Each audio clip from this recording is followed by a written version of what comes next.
ওকে, so আমরা আজকে যত রকমের বায়োলজিক্যাল বা সায়েন্সের টার্মস রয়েছে সেগুলো আমরা অ্যালফাবেট থেকে শিখবো, ঠিক আছে? তো আমি স্টার্ট করছি এ থেকে। তুই এ দিয়ে কিছু একটা বল।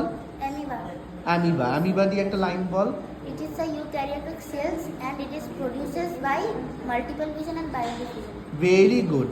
বল ব্যাকটেরিয়া, একটা ব্যাকটেরিয়ার নাম। Vibrio cholera, very good. Vibrio cholera কি রোগ ছড়ায়? কলেরা রোগ ছড়ায়। ভেরি গুড, যাও। C for Cytoplasm. সাইটোপ্লাজম নিয়ে একটা line.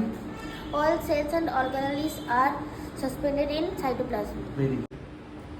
D for DNA. DNA full form.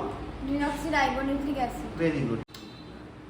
Okay Palash, E for estrogen, very good. ইস্ট্রোজেনের একটা কাজ। ডিম্বাণু উৎপাদনে সাহায্য করে। Very good. F for femur, femur কি? সবচেয়ে বড় অস্থি। ফিমার কোথায় রয়েছে? Thyroid, very good. Okay Palash, G for glucose, সরলতম শর্করা। ভেরি